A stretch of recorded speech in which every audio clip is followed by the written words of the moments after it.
ಧ್ಯಾನಮೂಲೋ ಗುರುಮೂರ್ತಿ ಪೂಜ್ಯಮೂಲೋ ಗುರುಪಾದ ಮಂತ್ರಮೂಲೋ ಗುರುವಾಕ್ಯಂ ಮುಕ್ತಿಮೂಲೋ ಗುರುಕೃಪಃ.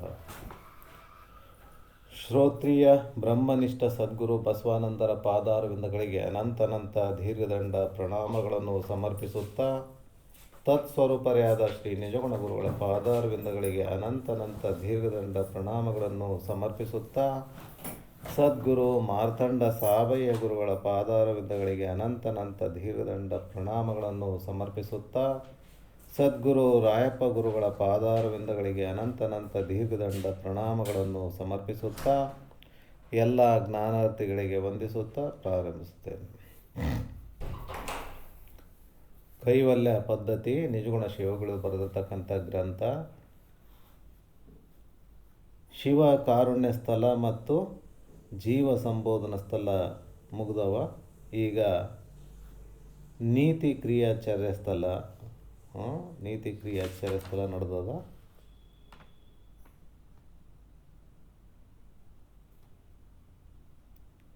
ನೀತಿ ಕ್ರಿಯಾಚಾರ್ಯ ಅಂತಂದ್ರೇನು, ಅವನು ಜೀವ ಅಂತಕ್ಕಂಥವನು ಅತ್ಯಂತ ದುಃಖ ನಿವೃತ್ತಿ ಮತ್ತು ಪರಮಾನಂದ ಪ್ರಾಪ್ತಿ ಮಾಡ್ಕೊಳ್ಳೋಕ್ಕೋಸ್ಕರ, ಮೋಕ್ಷವನ್ನು ಹೊಂದೋದಕ್ಕೋಸ್ಕರ ಏನು ಮಾಡಿದರು ನಿಜಗುಣರು 5 ಸ್ಥಳಗಳನ್ನು ಮಾಡಿದ್ದಾರೆ. 5 ಸ್ಥಳಗಳು. ಮೊದಲನೇದು ಶಿವಕಾರುಣ್ಯ ಸ್ಥಳ, ಎರಡನೇದು ಜೀವ ಸಂಬೋಧನಾ ಸ್ಥಳ, ಮೂರನೇದು ನೀತಿ ಕ್ರಿಯಾಚಾರ್ಯ ಸ್ಥಳ, ನಾಲ್ಕನೇದು ಯೋಗ ಪ್ರತಿಪಾದನಾ ಸ್ಥಳ, 5ನೇದು ಜ್ಞಾನ ಪ್ರತಿಪಾದನಾ ಸ್ಥಳ ಅಂತಕ್ಕಂಥದ್ದು. ಈಗ ಮೊದಲನೇ 3 ಸ್ಥಳಗಳು ಏನದವ, ಯಾವುದ್ಯಾವುದು? ಶಿವಕಾರುಣ್ಯ ಸ್ಥಳ, ಜೀವ ಸಂಬೋಧನಾ ಸ್ಥಳ ಮತ್ತು ನೀತಿ ಕ್ರಿಯಾಚಾರ್ಯ ಸ್ಥಳ. ಏನು ಇದು? ಮಲದೋಷ ನಿವೃತ್ತಿಗೋಸ್ಕರ, ಮಲದೋಷ ನಿವಾರಣೆ ಮಾಡೋಕ್ಕೋಸ್ಕರ ಬರೆದಿದ್ದಾರೆ. ಆಮೇಲೆ ನಾಲ್ಕನೇದ್ದು ಯಾವುದು? ಯೋಗ ಪ್ರತಿಪಾದನಾ ಸ್ಥಳ. ಏನು ಅದು? ವಿಕ್ಷೇಪ ದೋಷ ನಿವಾರಣೆಗೋಸ್ಕರ. ಆಮೇಲೆ ಆವರಣ ದೋಷ ಕಳೆಯೋದಕ್ಕೋಸ್ಕರ ಏನು? ಜ್ಞಾನ ಪ್ರತಿಪಾದನಾ ಸ್ಥಳ ಬರೆದಿರ್ತಕ್ಕಂಥದ್ದು. ಈ ರೀತಿ 5 ಸ್ಥಳಗಳನ್ನು ನಿಜಗುಣರು ಕೈವಲ್ಯ ಪದ್ಧತಿ ಗ್ರಂಥದಲ್ಲಿ ಅವರು ರಚನೆ ಮಾಡಿದ್ದಾರೆ. ಇದರಲ್ಲಿ ಮೊದಲನೇ ಪದ ನೀತಿ ಕ್ರಿಯಾಚಾರ್ಯ ಸ್ಥಳದಲ್ಲಿ ಮೊದಲನೇದು ಶ್ರೀ ಗುರು ವಚನದಿಂದ ಅಧಿಕ ಸುದೆಯುಂಟೆ ರಾಗದಿಂಬೇರಿನ್ನು ಭವಬೀಜ ಮುಂಟೆ ಅಂತ. ಅದು ನಿನ್ನೆ ಪ್ರಾರಂಭ ಆಗ್ಯದ. ಇದರಲ್ಲಿ ಯಾವುದು ಅಂತಂದ್ರೆ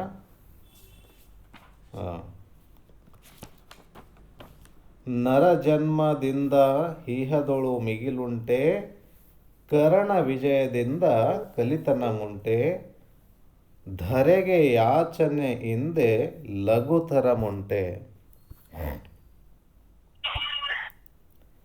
ಧರೆಗೆ ಯಾಚನೆಯಿಂದ ಲಘುತರ ಮುಂಟೆ ಅಂತಕ್ಕಂಥ. ನರಜನ್ಮದಿಂದ ಹಿಯದೊಳು ಮಿಗಿಲುಂಟೆ ಕರಣ ವಿಜಯದಿಂದ ಕಲಿತನ ಮುಂಟೆ ಧರೆಗೆ ಯಾಚನೆಯಿಂದ ಲಘುತರ ಮುಂಟೆ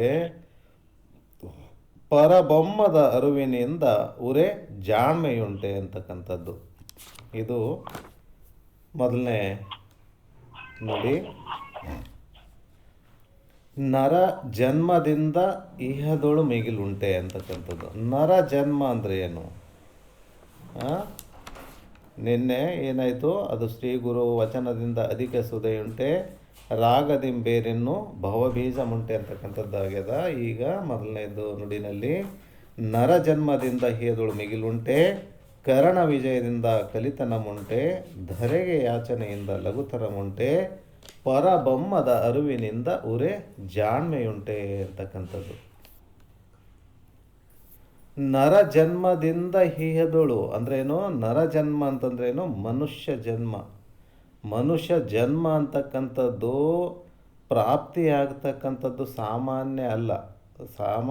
ಮನುಷ್ಯ ಜನ್ಮ ಪ್ರಾಪ್ತಿಯಾಗ್ತಕ್ಕಂಥದ್ದು, ಮನುಷ್ಯ ಜನ್ಮ ಬರ್ತಕ್ಕಂಥದ್ದು. ಯಾಕಂದ್ರೆ ಸಾಮಾನ್ಯ ಯಾಕಲ್ಲ ಅಂತಂದ್ರೆ, ಈ ಮನುಷ್ಯ ಜನ್ಮದಲ್ಲೇ ಏನು ಸದಾವಕಾಲ ಆನಂದ ಅಥವಾ ಪರಮಾನಂದ ಪ್ರಾಪ್ತಿ ಮೋಕ್ಷ ಹೊಂದೋದಕ್ಕೆ ಸಾಧ್ಯ ಆಗ್ತದೆ. ಅದೇ ಬೇರೆ ಜನ್ಮದಲ್ಲಿ ಆಗೋದಿಲ್ಲ. ಯಾಕಂದ್ರೆ ಬೇರೆ ಜನ್ಮಗಳು ಅಂತ ಏನದವ, ಅಲ್ಲಿ 84 ಲಕ್ಷ ಜೀವರಾಶಿಗಳು ಅಂತ ಹೇಳ್ತಾರೆ. 84 ಲಕ್ಷ ಜೀವರಾಶಿಗಳು ಅಂದ್ರೇನು?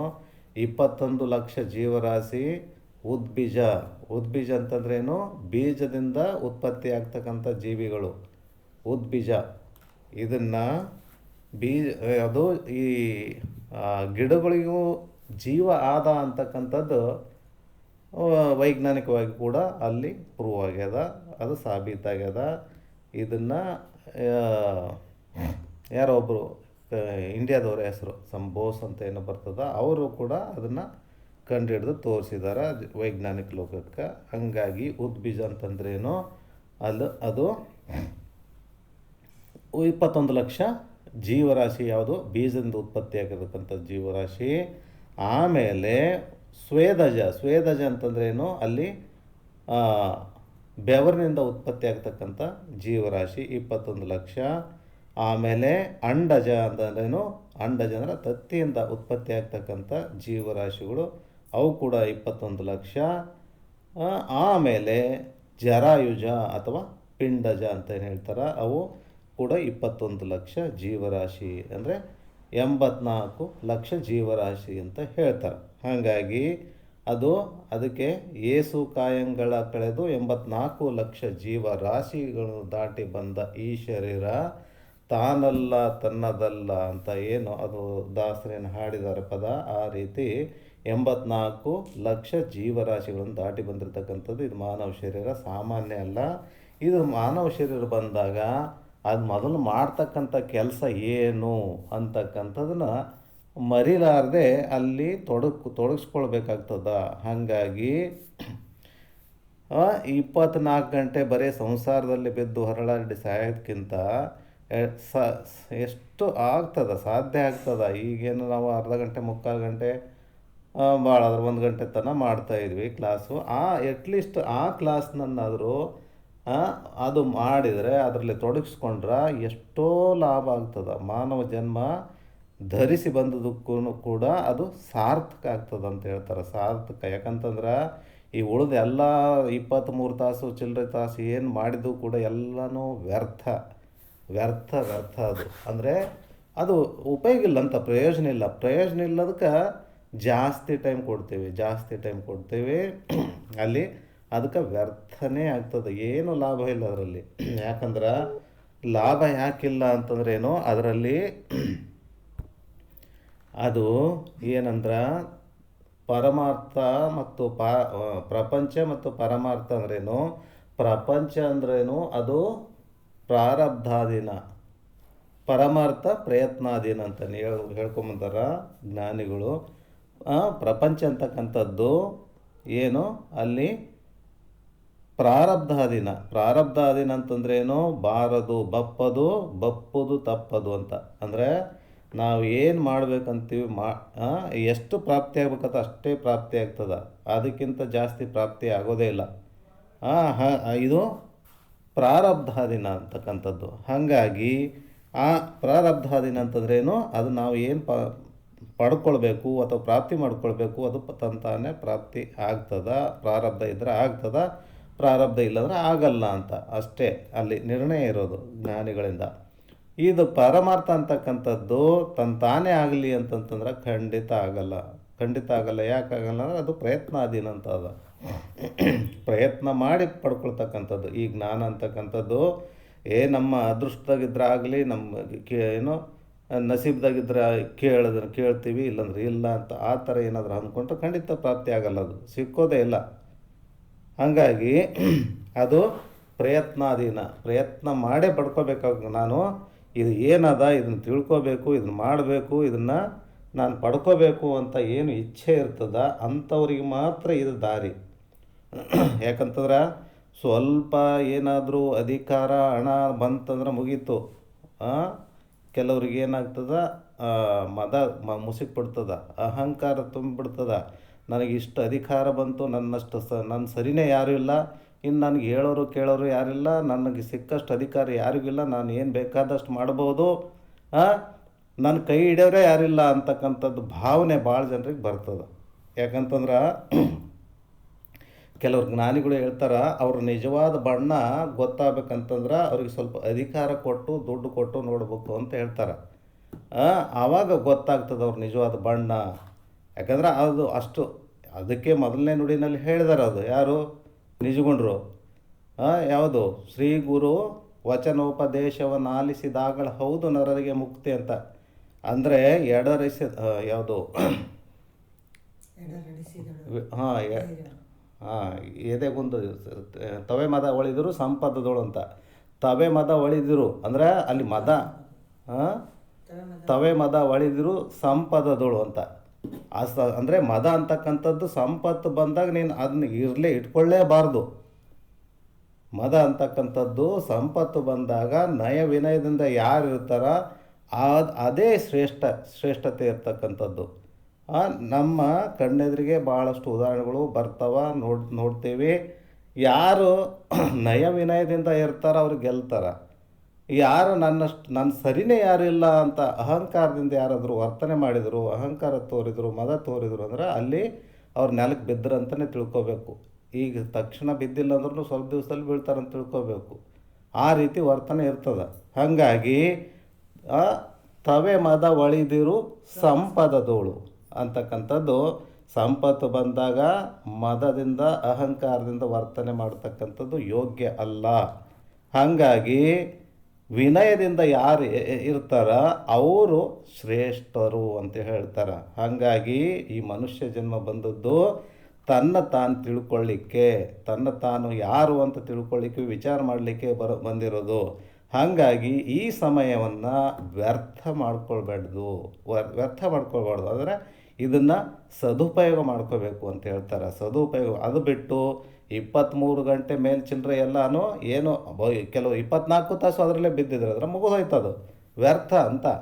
ಅಂದರೆ ಆ ಮನುಷ್ಯ ಜನ್ಮ ಬಂದದ್ದು ಕೂಡ ವ್ಯರ್ಥ. ಮತ್ತೇನು ಮುಂದೆ ಏನಾಗ್ತದೆ ಅಂದ್ರೆ ಮತ್ತೆ ಅದು ಪುನರಪಿ ಜನನಂ ಪುನರಪಿ ಮರಣಂ, ಅದೇ ದುಃಖದಲ್ಲೇ ಬಿದ್ದು ಹೊರಳಾಡ್ದ ಆಗ್ತದೆ. ಹಾಗಾಗಿ ಇದು ನರ ಜನ್ಮ ಬಂದಾಗ ಏನಾಗ್ತದೆ, ನಾವು ಅದನ್ನು ಸದುಪಯೋಗ ಪಡ್ಕೋಬೇಕು ಅಂತ ಹೇಳ್ತಾರೆ. ಯಾಕಂತಂದ್ರೆ ನರ ಜನ್ಮದಿಂದ ಹೇದೋಳು ಮಿಗಿಲುಂಟೆ, ಮನುಷ್ಯ ಜನ್ಮಕ್ಕಿಂತ ಹೆಚ್ಚಿನ ಜನ್ಮ ಏನಾದರೂ ಆದೇನೋ ಇಲ್ಲ. ಯಾಕಂದರೆ ಈ ಲೋಕದಲ್ಲಿ ಏನಾಗ್ತದ, ಯಜ್ಞ ಯಾಗ ದಾನ ಪರೋಪಕಾರ ಎಲ್ಲ ಪುಣ್ಯ ಕರ್ಮ ಮಾಡಿ ಈ ಮನುಷ್ಯ ಶರೀರ ಬರ್ತದ. ಮಾಡಿ ಮನುಷ್ಯ ಶರೀರ ಬಂದು ಆಮೇಲೆ ಅದು ಯಜ್ಞ ಯಾಗಾದಿಗಳನ್ನು ಮಾಡಿ ಸ್ವರ್ಗಲೋಕಕ್ಕೂ ಹೋಗ್ಲಿಕ್ಕೂ ಬರ್ತದ. ಆಮೇಲೆ ಯಾವುದಾದ್ರೂ ಒಂದು ದೇವತೆ ಧ್ಯಾನ ರೂಪ ಮಾಡಿ ಉಪಾಸನೆ ಮಾಡಿ ಅದನ್ನು ಸಾಲೋಕ್ಯ ರೂಪ, ಸಾಲೋಕ್ಯ ಸಾರೂಪ್ಯ ಮೊದಲಾದ ಪದವಿಗಳನ್ನು ಕೂಡ ಹೊಂದಲಕ್ಕೆ ಬರ್ತದ.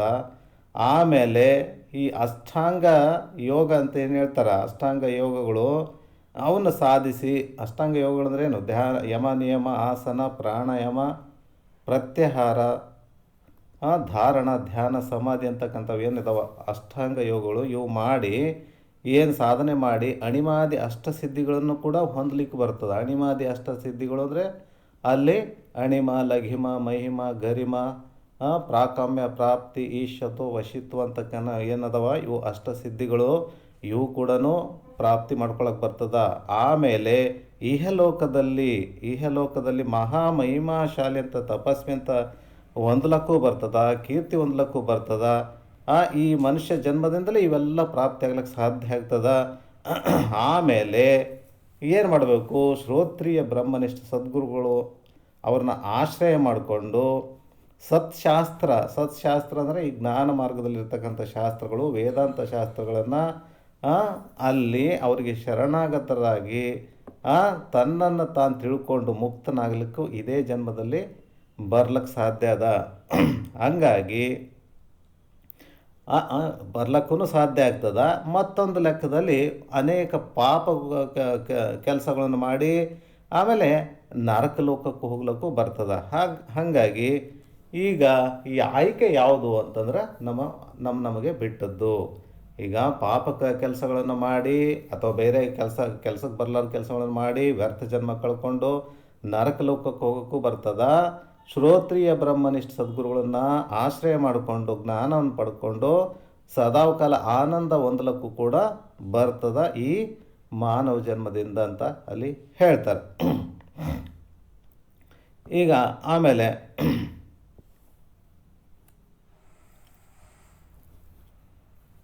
ಮಾನವ ಶರೀರ ಅಂತಕ್ಕಂಥದ್ದು ಏನಾಗ್ತದೆ, 3 ಅವಸ್ಥೆಗಳು ಕೂಡ ಇಲ್ಲಿ ಇದಕ್ಕೆ ಮಾತ್ರ ಬರ್ತದೆ. ಯಾಕಂತಂದ್ರೆ 3 ಅವಸ್ಥೆ ಅಂತಕ್ಕಂಥದ್ದು ಈಗ ನಿನ್ನೆ ಹೇಳ್ದಂಗೆ ಹೇಳಿದಾರೆ. ಇದು 3 ಅವಸ್ಥೆ ಅಂತಂದ್ರೆ ಏನು, ಈ ಜಾಗ್ರ, ಸ್ವಪ್ನ, ಸುಸುಪ್ತಿ ಅಂತಕ್ಕಂಥವೇನು ಅವಸ್ಥೆಗಳದಾವೆ, 3 ಅವಸ್ಥೆ ಅಂತ ಹೇಳ್ಸ್ಕೊತದ.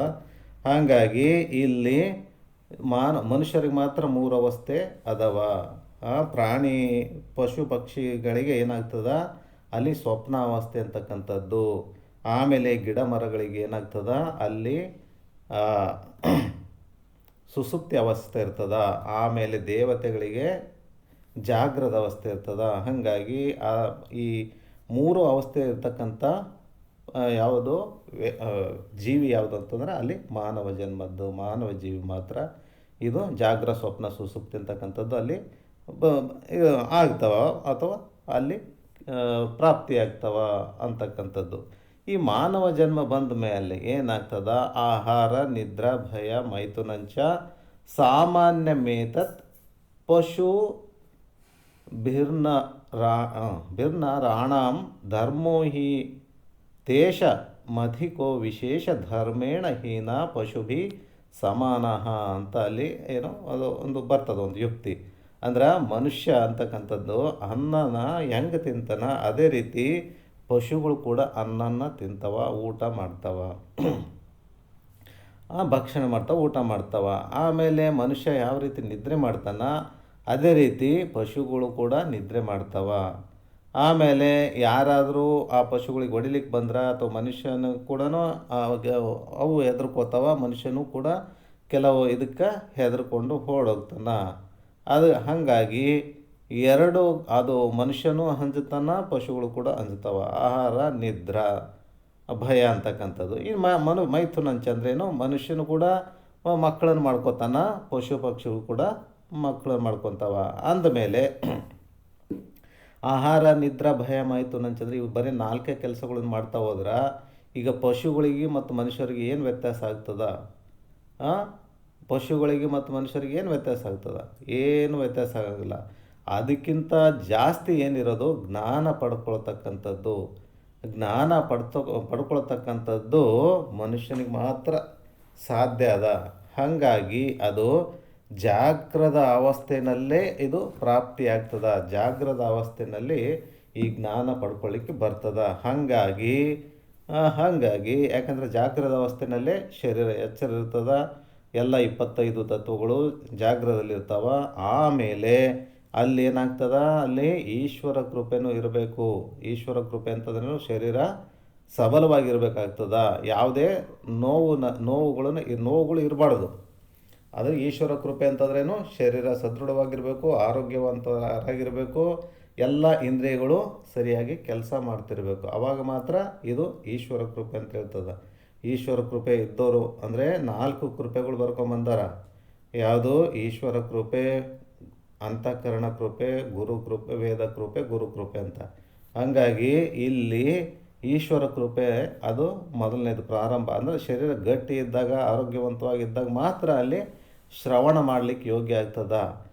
ಆದರೆ ಯಾವುದೇ ನೋವು ಇದ್ದಾಗ ಅಲ್ಲಿ ನೋವಾಯಿತು ಅಥವಾ ಏನೇ ಅದೇ ಬೇನೆ ಯಾವುದಾದ್ರು ಬೇನೆ ಇತ್ತಂತಂದ್ರೆ, ನೋವು ಇತ್ತಂತಂದ್ರೆ ಅಥವಾ ಜ್ವರ ಪರ ಬಂದಾಗ ಚೆಂದಾಗಿ ಕುಂತು ಕೇಳೋಕ್ಕಾಗ್ತದೇನೋ?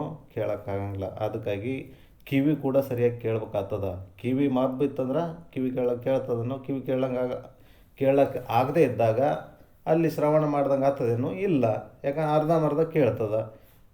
ಸರಿಯಾಗಿ ಕೇಳೋ ಟೈಮಲ್ಲೇ ನಾವು ಈ ಕೆಲಸ ಮಾಡ್ತಕ್ಕಂಥದ್ದು. ಶ್ರವಣ ಅಂತಕ್ಕಂಥದ್ದು ಯಾವಾಗ ಮಾಡ್ಕೋಬೇಕು ಅಂತಂದ್ರೆ, ಕಿವಿ ಶ್ರೋತ್ರ ಇಂದ್ರಿಯ ಅಂದರೆ ಕಿವಿ ಅಂದರೆ ಸ್ಪಷ್ಟವಾಗಿ ಕೇಳ್ತಾ ಇರೋ ಟೈಮಲ್ಲೇ ಶ್ರವಣ ಕೆಲಸ ಮಾಡ್ಕೊಳ್ತಕ್ಕಂಥದ್ದು.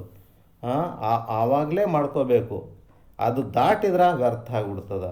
ಹಾಗಾಗಿ ಆಮೇಲೆ ಮನನ ಮಾಡ್ತಕ್ಕಂಥದ್ದು. ಮನನ ಮಾಡ್ತಾ ಇರೋ ಸಮಯದಲ್ಲಿ ಏನಾಗ್ತದೆ, ಆ ಶ್ರೋತ್ರೇಂದ್ರಿಯ ಅದೇನು ಸ್ವಲ್ಪ ವ್ಯತ್ಯಾಸ ಆದರೂ ಕೂಡ ನಡೀತದೆ. ಯಾಕಂತಂದ್ರೆ ಅಲ್ಲಿ ಶ್ರೋತ್ರ ಅಥವಾ ಕಿವಿ ಕೆಲಸ ಅಷ್ಟೊಂದು ಇರೋದಿಲ್ಲ ಅಲ್ಲಿ. ಬರೀ ಮನನ ಮಾಡ್ತಕ್ಕಂಥ ಎಂದು ಕೇಳಿದ್ದನ್ನು ನೆನಪು ಮಾಡ್ಕೊಳ್ತಾ ಇರ್ತಕ್ಕಂಥದ್ದು ಅದು ಮನನ. ಆಮೇಲೆ ನಿಧಿಧ್ಯಾಸನ ಅಂತಕ್ಕಂಥದ್ದು, ಅದು ಏನು ನಾವು ಕೇಳಿದ್ದನ್ನು ಅದು ಮನನ ಮಾಡಿರ್ತೀವಿ ಅದರಲ್ಲೇ ನಿ ಅದನ್ನೇ ನಿರಂತರವಾಗಿ ಚರ್ಯ ಸ್ಥಳದಲ್ಲಿದ್ದಂಗೆ, ಆ ಥರ ನೀತಿ ಕ್ರಿಯಾ ಚರ್ಯ ಅಂತಲೇ ಹೇಳ್ತೀವಿ. ಆ ಚರ್ಯ ಸ್ಥಳದಲ್ಲಿದ್ದಂಗೆ ಅದೇ ಸ್ಥಿತಿನಲ್ಲಿ ಇರ್ತಕ್ಕಂಥದಕ್ಕೆ ನಿಧಿಧ್ಯಾಸ ಅಂತ ಹೇಳ್ತಾರೆ. ಹಾಗಾಗಿ ಈ 3 ಆದಾಗ ಮಾತ್ರ ಅಲ್ಲಿ ನಿಮಗೆ ಜ್ಞಾನ ಪ್ರಾಪ್ತಿ ಆದಂಗೆ ಆಗ್ತದೆ. ಹಾಗಾಗಿ ಇಲ್ಲಿ ನಾವು ಮನುಷ್ಯ ಶರೀರ ಬಂದಾಗ ಏನು ಮಾಡ್ಕೋಬೇಕು ಅಂದರೆ ಜ್ಞಾನ, ಶ್ರೋತ್ರಿಯ ಬ್ರಹ್ಮನಿಷ್ಠ ಸದ್ಗುರುಗಳ ಹತ್ರ ಶರಣಾಗತರಾಗಿ ಹೋಗಿ ಅಲ್ಲಿ ಜ್ಞಾನನ್ನ ಪಡ್ಕೋಬೇಕಾಗ್ತದ. ಜ್ಞಾನನ ಪಡ್ಕೊಂಡಾಗ ಮಾತ್ರ ಏನಾಗ್ತದ, ನಮಗೆ ಈ ಮನುಷ್ಯ ಶರೀರ ಬಂದದ್ದಕ್ಕೂ ಕೂಡ ಏನಾಗ್ತದ, ಸಾರ್ಥಕ ಆಗ್ತದ ಅಂತ ಹೇಳ್ತಾರೆ. ಹಾಗಾಗಿ ಯಾವ ರೀತಿ ಅದು ನಿನ್ನೆನೂ ಒಂದು ಉದಾಹರಣೆ ಕೊಟ್ಟರು. ಯಾವುದಂತಂದ್ರೆ ಅಲ್ಲಿ ಒಬ್ಬ ಕುರುಡನ ದೃಷ್ಟಾಂತ ಭಾಳ ಚಂದ ಇತ್ತು. ಅದು ಕುರುಡನ ದೃಷ್ಟಾಂತ ಹೆಂಗಂತಂದ್ರೆ, ಒಬ್ಬ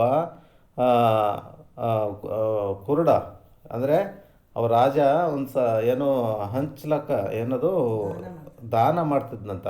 ಅಲ್ಲಿ ತನ್ನ ಅರಮನೆ ಮುಂದೆ ದಾನ ಮಾಡ್ತಿದ್ನಂತ. ತನ್ನ ಕೋಟೆ ಇರ್ತಲ್ಲ, ಮೊದಲಿನ ರಾಜರ ಕೋಟೆ ಇರ್ತದ, ಕೋಟೆ ಬಾಗಿಲಿಂದ ಅವ್ರ ಇದರಲ್ಲಿ ಹೋಗ್ಬೇಕಾಗ್ತದೆ. ಅರಮನೆಗೆ ಹೋಗ್ಬೇಕಂದ್ರೆ ಕೋಟೆ ಬಾಗಿಲು ದಾಟ್ಕೊಂಡು ಹೋಗ್ಬೇಕಾಗ್ತದ. ಹಾಗಾಗಿ ಅಲ್ಲಿ ಅವ ಕುರುಡಿರ್ತಾನಲ್ಲ, ಅವನು ಇಲ್ಲಿ ರಾಜರು ದಾನ ಮಾಡ್ತಾರಂತಲ್ಲಪ್ಪ, ಸ್ವಲ್ಪ ನನಗೆ ತೋರಿಸ್ಬೇಕು ನನಗೆ ಅಂತ ಯಾರೋ ಒಬ್ಬ ವ್ಯಕ್ತಿ ಕೇಳ್ತಾನವ. ಹೌದಲ್ಲಪ್ಪ, ನಿನಗೆ ಹೇಳ್ತೀನಿ, ನೀನು ಇಲ್ಲಿ ಬಾ, ನನ್ನ ಗೋಡೆ ಹತ್ರ ಇಲ್ಲಿ ಕರ್ಕೊಂಡು ಹೋಗ್ತೀನಿ, ನೀನು ಹಿಂಗೆ ಹಿಡ್ಕೊಂಡು ನೀನು ಈ ಗೋಡೆ ಹಿಡ್ಕೊಂಡೇ ಹೋಗ್ಬಿಡು, ಸೀದಾ ಮುಂದಕ್ಕೆ ಹೋಗು, ಅಲ್ಲಿ ಎಲ್ಲಿ ನಿನಗೆ ಬಾಗಿಲು ಬರ್ತದೆ ಅಲ್ಲಿ ಒಳಗೆ ಹೋಗ್ಬಿಡು ನೀನು ಅಂತ ಹೇಳ್ತಾನಂತ. ಒಳಗೆ ಹೋಗ್ಬಿಡು, ಅಲ್ಲಿ ದಾನ ಮಾಡ್ತಿರ್ತಾನೆ, ಅದು ಸಿಗ್ತದೆ, ನಿನಗೆ ಪ್ರಾಪ್ತಿ ಆಗ್ತದೆ ಅಂತ ಹೇಳ್ತಾನೆ. ಆ ರೀತಿ ಅಂದಾಗ ಅವ ಏನು ಮಾಡ್ತಾನೆ, ಆ ವ್ಯಕ್ತಿ ಕಣ್ಣು ಕಾಣದೇ ಇರ್ತಕ್ಕಂಥ ವ್ಯಕ್ತಿ ಕುರುಡು ಅಲ್ಲಿ ಏನಾಗ್ತದ, ಅಲ್ಲಿ ಹೋಗ್ತಾನೆ. ಸೊ ಅಂದರೆ ಕೈ ಹಿಡ್ಕೊಂಡು ಸರ್ಕೊಂತ ಹೋಗ್ತಾನೆ. ಕೊನೆಗೆ ಅಲ್ಲಿ ಏನೋ ಅದು ಇನ್ನೇನು ಬಾಗಿಲ ಬರ್ತಾ ಇರ್ತದ, ಆ ಟೈಮಲ್ಲಿ ಏನಾಗ್ತದ, ಅವನು ಸ್ವಲ್ಪ ತಿಂಡಿ ಏನೋ ಕೈ ಏನೋ ಕಾಲೇನೋ ತುರ್ಸ್ಕೊಳಕ್ಕೆ ಹಚ್ತಾನೆ. ಕೈ ಎತ್ತಾನೆ, ಅಲ್ಲಿಂದ ಎತ್ತು ಹಂಗೆ ನಡೆದಿರ್ತಾನಲ್ಲ ಮುಂದೆ, ಆಮೇಲೆ ತುರ್ಸ್ಕೊಂಡು ಮತ್ತೆ ಕೈ ಇಡ್ತಾನೆ, ಮತ್ತೆ ಗೋಡೆನೇ ಬಂದಿರ್ತಾನೆ. ಯಾಕಂದ್ರೆ ಅಲ್ಲಿ ಬಾಗಿಲ ದಾಟಿ ಮತ್ತೆ ಮುಂದಕ್ಕೆ ಹೋಗಿರ್ತಾನೆ. ಅಂದ್ರೆ ಆ ಟೈಮಲ್ಲಿ ಏನಂತಂದ್ರೆ, ಅಲ್ಲಿ ಬಾಗಿಲು ಬಂದಾಗ ಅಂದರೆ ವಿಷಯಾದಿಗಳಲ್ಲಿ ಬಿದ್ದು ಅದರಲ್ಲೇ ತಮ್ಮ ಅಂದರೆ ಅದು ತುರುಕಿ ಅಂತಂದ್ರೆ ಏನು, ವಿಷಯಾದಿಗಳಲ್ಲಿ ಬಿದ್ದು ವ್ಯವಹಾರ ಮಾಡ್ತಕ್ಕಂಥದ್ದು, ಅಂದರೆ ಸಂಸಾರದಲ್ಲಿ ಬಿದ್ದು ಹೊರಳಾಡ್ತಕ್ಕಂಥದ್ದು. ಅದರಲ್ಲೇ ಬಂದು ತೊಡ್ಕೊಂಡಾಗ ನಿನಗೆ ಅಲ್ಲಿ ಸಿಗ್ತದೇನು ಬಾಗಿಲಿ. ರಾಜ ಏನು ದಾನ ಕೊಡ್ತಿದ್ದಂಥದ್ದು ಅಥವಾ ಅವ ದಾನ ಕೊಡ್ತಾನಂದದ್ದು ಅಲ್ಲಿ ಜ್ಞಾನ ಮಾರ್ಗ ತಂದು ನಿನಗೆ ಸದಾಕಾಲ ಸುಖವಾಗಿರ್ತಕ್ಕಂಥ ಗುರು ಲೆಕ್ಕ. ಅಲ್ಲಿ ನೀನು ಅಜ್ಞಾನದಲ್ಲಿ ಬಿದ್ದೆ ಒದ್ದಾಡ್ತಿ. ಕಣ್ಣು ಕುರುಡ ಅಂತಂದ್ರೇನು, ಅಜ್ಞಾನ. ಅದು ಅಜ್ಞಾನದಿಂದನೇ ನೀನು ಹಂಗೆ ತಿರುಗ್ತಾ ಇರ್ತಿದ್ದಿ, ಅಜ್ಞಾನದಲ್ಲೇ ನೀನು ತಿರುಗ್ತಾ ಇರ್ತಿದ್ದಿ. ಯಾವುದೋ ಒಂದು ಅವಕಾಶ ಬಂದಿರ್ತದೆ. ಬಾಗಿಲು ಅಂತಂದ್ರೇನು, ಅದು ಹೆಬ್ಬಾಗಿಲು ಅಂದ್ರೆ ಮಾನವ ಜನ್ಮ. ಬಂದಾಗ ನೀನೇನು ತುರುಕಿನಲ್ಲಿ ಬಿದ್ದು, ತುರುಕಿ ಅಂತಂದ್ರೆ ಏನು, ಅಲ್ಲಿ ವಿಷಯಾದಿಗಳಲ್ಲಿ ಬಿದ್ದು ಬರೀ ಸಂಸಾರದ ವಿಚಾರದಲ್ಲಿ ಬಿದ್ದು ಒದ್ದಾಡ್ತಿದ್ದಿ. ಅದನ್ನು ಮಾಡದೆ ನೀನು ಅದರಲ್ಲಿ ಬಿದ್ದು ಒದ್ದಾಡದೇ ಇದ್ದಿದ್ರೆ, ಅಲ್ಲಿ ತುರುಕಿನಲ್ಲಿ ನೀನು ತೊಡಕೊಳ್ಳದೆ ಇದ್ದಿದ್ರೆ ನಿನಗೆ ದಾರಿ ಸಿಗ್ತಿತ್ತು, ಅಲ್ಲಿ ಗುರುವಿನ ದಾರಿ ಸಿಗ್ತಿತ್ತು, ಜ್ಞಾನ ಪಡ್ಕೊಳ್ಳಿಕ್ಕೆ ಯೋಗ್ಯ ಆಗ್ತಿದ್ದಿ. ಅವಾಗ ಒಳಗೆ ತುರುಕಿದಲ್ಲಿ ಅಲ್ಲಿ ತೊಡಗಿಸ್ಕೊಳ್ದೆ ಇದ್ದು ಹೋಗಿದ್ರೆ. ಅದಕ್ಕಾಗಿ ನೀನು ಏನು ಮಾಡಬೇಕು ಅಂತಂದ್ರೇನು, ಅಲ್ಲಿ ಜ್ಞಾನನ್ನು ಶ್ರೋತ್ರಿಯ ಬ್ರಹ್ಮನಿಷ್ಠ ಸದ್ಗುರುಗಳು ಏನಿರ್ತಾರ ಅವ್ರ ಹತ್ರ ನೀನು ಜ್ಞಾನ ಪಡ್ಕೊಳ್ಬೇಕಾಗ್ತದ. ಹಾಗಾಗಿ ಮಾನವ ಜನ್ಮ ಬಂದಾಗ ನೀನು ವ್ಯರ್ಥ ಮಾಡ್ಕೋಬೇಡಪ್ಪ ಅಂತ ಹೇಳ್ತಾರೆ. ಇದು ನಿನ್ನೆನೂ ಹೇಳಿದ್ದಾರೆ, ಭಾಳ ಚೆನ್ನಾಗಿ ಹೇಳಿದ್ದಾರೆ.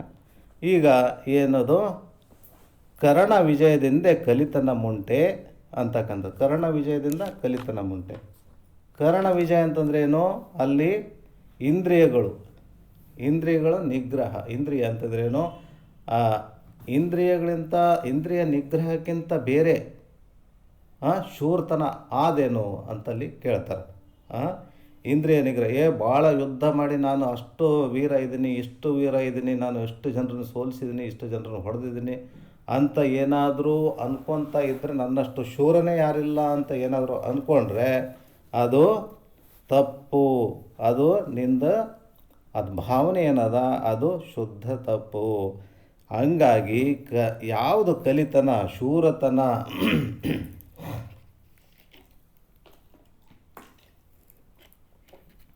ಕಲಿತನ ಅಥವಾ ಶೂರತನ ಅಂದರೆ ಏನು, ವೀರತನ ಅಂದ್ರೇನು, ಅದು ಕರಣ ವಿಜಯದಿಂದ ಕಲಿತನ ಮುಂಟೆ. ಅಂದರೆ ಇಂದ್ರಿಯಗಳ ನಿಗ್ರಹ ಮಾಡ್ತಕ್ಕಂಥದ್ದು ಅದೇ ಶ್ರೇಷ್ಠವಾಗಿರತಕ್ಕಂಥ ವೀರತನ ಅಂತಲ್ಲಿ ಹೇಳ್ತಾರೆ. ಇಂದ್ರಿಯಗಳ ನಿಗ್ರಹ ಮಾಡ್ತಕ್ಕಂಥದ್ದು ಶ್ರೇಷ್ಠವಾಗಿರ್ತಕ್ಕಂಥ ವೀರತನ ಅಂತ. ಈಗ ಆ ತಾತವ್ರು ಹೇಳ್ತಿದ್ರು ಬಸವಾನಂದರು ಅವಾಗ ಏನಂತಂದ್ರೆ, ತನ್ನ ತಾನು ಯಾರು ತಿಳ್ಕೊಳ್ಳೋದಿಲ್ಲ ಅವರು ತಂದಿಗೆ ಹುಟ್ಟಿದವರಲ್ಲ. ಮಾರ್ಕಂಡೇಯ ಪುರಾಣದಲ್ಲಿ ಬರೆದಾರ ನೋಡು, ಇದು ನಚಿಕೇತನಿಗೆ ಯಮಧರ್ಮರಾಯ ಹೇಳ್ಯಾನ ಇದು ಅಂತ ಹೇಳ್ತಿದ್ರು. ಅಂದ್ರೆ ಯಾರು ತನ್ನ ತಾನು ತಿಳ್ಕೊಳ್ಳೋಕೆ ಪ್ರಯತ್ನ ಮಾಡಲ್ಲ ಅವರು ತಂದಿಗೆ ಹುಟ್ಟಿದ ಮಕ್ಕಳಲ್ಲ. ಎಂಥ ಮಾತು! ಯಾರು ತನ್ನ ತಾನು ತಿಳ್ಕೊಳ್ಳೋಕೆ ಪ್ರಯತ್ನ ಮಾಡ್ತಾರ ಅವರು ತಂದೆಗೆ ಹುಟ್ಟಿದ ಮಕ್ಕಳು. ಇಷ್ಟು ಕಠಿಣತರವಾದ ಶಬ್ದಗಳದಾವಲ್ಲಿ ಆ ಥರ. ಹಂಗಾಗಿ ಈ ರೀತಿ ಇರ್ತಕ್ಕಂಥದ್ದು ನಿಮ್ಮನ್ನು ನೀವೇ ವಿಚಾರ ಮಾಡಿರಿ ಅಂತ ಹೇಳ್ತಿದ್ರು ಅವರು. ಹಂಗಾಗಿ ಆ ರೀತಿ ಕಠಿಣವಾದ ಅಲ್ಲಿ ವಾಕ್ಯಗಳು ಅದಾವಲ್ಲಿ. ಹಾಗಾಗಿ ಈಗ ಇಂದ್ರಿಯ ಕರ್ಣ ವಿಜಯದಿಂದ ಕಲಿತನ ಮುಂಟೆ. ನೀನೇನು ಬೇಕಾದಷ್ಟು ಯುದ್ಧ ಮಾಡಿ ಗೆದ್ದಿದಿ, ರಾಜ್ಯ ಗೆದ್ದಿದಿ, ಎಲ್ಲ ಗೆದ್ದರೂ ಕೂಡ ನಾನು ಅಷ್ಟು ರಾಜ್ಯ ಗೆದ್ದೀನಿ, ಇಷ್ಟು ಸೈನಿಕರು ಎಲ್ಲ ಇದು ಮಾಡಿದ್ದೀನಿ ಅಂತಂದ್ರೂ ಕೂಡ ಅದು ವೀರತನ ಆಗಲ್ಲ ಅಂತಲ್ಲಿ ಹೇಳ್ತಾರೆ. ಯಾವುದು ವೀರತನ ಅಂತಂದ್ರೇನು? ಕರ್ಣ ವಿಜಯದಿಂದ, ಅಂದರೆ ತನ್ನ ತಾನು ಯಾರು ತಿಳ್ಕೊತಾರ, ಇಂದ್ರಿಯಗಳ ನಿಗ್ರಹ ಮಾಡ್ತಾರ, ಅದು ವೀರತನ ಅಂತ ಹೇಳಿಸ್ಕೊತದ ಅಂತಲ್ಲಿ ಹೇಳ್ತಾರೆ. ಆಮೇಲೆ ಇನ್ನೊಬ್ಬನು ಒಂದು ದೃಷ್ಟಾಂತನೂ ಹೇಳ್ತಾರೆ. ಏನಂತ, ದಾಮೋದರ ಅಂತ ಒಬ್ಬನು ಇರ್ತಾನಂತ, ಒಬ್ಬ ವ್ಯಕ್ತಿ. ಒಂದು ದೃಷ್ಟಾಂತದಲ್ಲಿ ಹೇಳ್ತಾರೆ, ದಾಮೋದರ ಅಂತ ಒಬ್ಬ ವ್ಯಕ್ತಿ ಇರ್ತಾನೆ.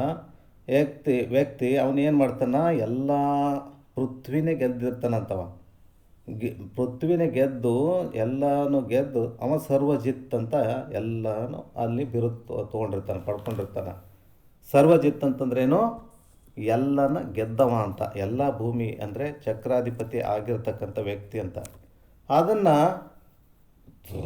ಅದನ್ನು ಯಾರು ಅವ ಹೇಳ್ಕೊಂಡು ತಿರುಗಾಡ್ತಿರ್ತಾನೆ ಹೆಮ್ಮೆಯಿಂದ.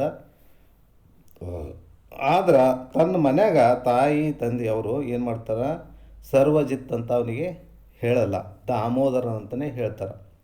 ಯಾಕಂತಂದ್ರೆ ಆಮೇಲೆ ಪ್ರತಿಯೊಬ್ಬರು ಎಲ್ಲರೂ ಸರ್ವಜಿತ್ ಅಂತ ಹೇಳ್ತಾ ಇರ್ಬೇಕಂದ್ರೆ ಒಂದು ದಿವಸ ಅವನಿಗೆ ಕೇಳ್ತದ ಏನೋ ಯಾಕೆ ಹೇಳಲ್ಲ ನನ್ನ ಮನ್ಯಾಗ ಇವರು ಸರ್ವಜಿತ್ ಅಂತ ಯಾಕೆ ಅಂತ ಇಲ್ಲ ನನಗೆ ಅಂತ ಅಲ್ಲಿ ಪ್ರಶ್ನೆ ಮಾಡ್ತಾರೆ.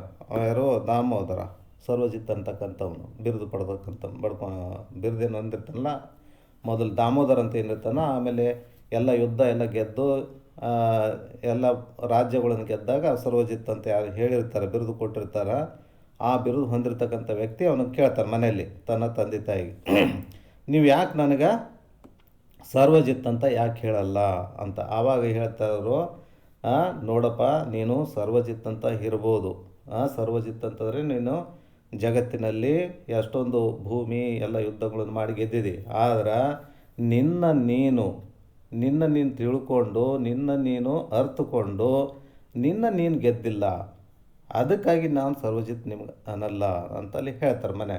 ಅಂದ್ರೆ ನೀನು ಗೆಲ್ಲಬೇಕು ಫಸ್ಟು. ಸರ್ವಜಿತ್ ಅಂದರೆ ಏನು? ಎಲ್ಲನೂ ಗೆದ್ದವ್ರು ಅಂತ ಅರ್ಥ. ಎಲ್ಲನೂ ಗೆದ್ದವು. ನೀನು ಗೆದ್ದಿದ್ದೇನೋ, ನೀನು ತಿಳ್ಕೊಂಡಿದ್ದೇನೋ, ನಿನ್ನಲ್ಲಿ ಎಷ್ಟು ಅಹಂಕಾರ, ಎಷ್ಟು ಮದ ಅದಂಬದು ಗೊತ್ತದೆ ನಿನಗೆ. ಅದಕ್ಕಾಗಿ ಅದನ್ನು ನೀನು ದಾಟ್ಕೋಬೇಕಾಗ್ತದ.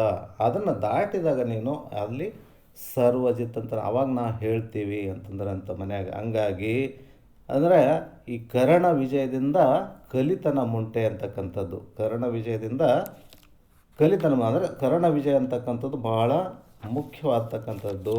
ಹಾಗಾಗಿ ಕರ್ಣ ವಿಜಯನ್ನು ಯಾರು ಹೊಂದಿರ್ತಾರ, ಯಾರು ಮಾಡಿರ್ತಾರ ಅವರೇ ಸರ್ವಜಿತ್ ಅಂತ ಹೇಳಿಸ್ಕೊಳ್ಳಿಕ್ಕೆ ಯೋಗ್ಯ ಆಗ್ತಾರೆ. ಅವರೇ ನಿಜವಾದ ವೀರರು ಅಂತ ಅಲ್ಲಿ ಕೂಡ ಹೇಳ್ತಾರೆ. ಹಾಗಾಗಿ ಕರ್ಣ ವಿಜಯದಿಂದ ಕಲಿತನ ಮುಂಟೆ ಅಂತಕ್ಕಂಥ ನರ ಜನ್ಮದಿಂದ ಏದಳು ಮಿಗಿಲುಂಟೆ, ಕರ್ಣ ವಿಜಯದಿಂದ ಕಲಿತನ ಮುಂಟೆ ಅಂತ. ಅಂದರೆ ಕರ್ಣ ವಿಜಯದಕ್ಕಿಂತ ಮಿಕ್ಕಿಂದು ಏನಾದರೂ ಆದೇನೋ, ಅದಕ್ಕಿಂತ ಶ್ರೇಷ್ಠವಾಗಿದೆ ಆದೇನೋ ಅಥವಾ ವೀರತನ ಆದೇನೋ ಅಂದರೆ ಯಾವುದೂ ಇಲ್ಲ. ಇಂದ್ರಿಯಗಳನ್ನು ಗೆಲ್ತಕ್ಕಂಥದ್ದೇ ಬಹಳ ಮುಖ್ಯವಾದ ಉದ್ದೇಶ ಅಲ್ಲಿ ಅಂತಲ್ಲಿ ಹೇಳ್ತಾರೆ. ಆಮೇಲೆ ಧರೆಗೆ ಯಾಚನೆಯಿಂದ ಲಘುತರ ಮುಂಟೆ. ಮೂರನೇದು ಧರೆಗೆ ಯಾಚನೆಯಿಂದ ಲಘುತರ ಮುಂಟೆ ಅಂತ. ಧರೆಗೆ ಅಂದರೆ ಭೂಮಿನಲ್ಲಿ ಯಾಚನೆ ಮಾಡ್ತಕ್ಕಂಥದ್ದು, ಬೇಡ್ತಕ್ಕಂಥದ್ದು ಕೊಡ್ರಿ ಕೊಡ್ರಿ ಅಂತಕ್ಕಂಥದ್ದು ಭಾಳ ಕೆಳಗಿನ ಮಟ್ಟದ್ದು ಅಂತ ಹೇಳಿಸ್ಕೊಳ್ತದ. ಭಾಳ ಕೆಳಗಿನ ಮಟ್ಟದ್ದು ಅದು. ಹಾಗಾಗಿ ಯಾಚನೆ ಅಥವಾ ಬೇಡ್ತಕ್ಕಂಥದ್ದು ಭಾಳ ಕೆಳಮಟ್ಟದ್ದು, ಕೀಳು ಮಟ್ಟದ್ದು. ಅದಕ್ಕಾಗಿ ಬೇಡಲಕ್ಕ ಹೋಗಬೇಡ. ಹಾಸಿಗೆ ಇದ್ದಷ್ಟು ಕಾಲು ಚಾಚು. ನಿನ್ನ ಐಸತ್ತಿದ್ರೆ ನಿನ್ನ ಕೆಲಸ ಮಾಡ್ಕೋ. ಅದು ಬಿಟ್ಟು ಮೀರಿ ನಡೆಯೋದು ಯೋಗ್ಯ ಅಲ್ಲ. ಹಾಗಾಗಿ ಧರೆಗೆ ಯಾಚನೆಯಿಂದ ಲಘುತರ ಮುಂಟೆ. ಇದನ್ನು ಹಿಡ್ಕೊಂಬಿಟ್ಟು ಮುಂದಿನ ಕ್ಲಾಸಲ್ಲಿ ನೋಡೋಣ ಅಂತ ಹೇಳಿ ಎರಡು ಮಾತು ಗುರುಗಳ ಪಾದಕ್ಕೆ ಅರ್ಪಿಸಿ ಹರ ಓಂ.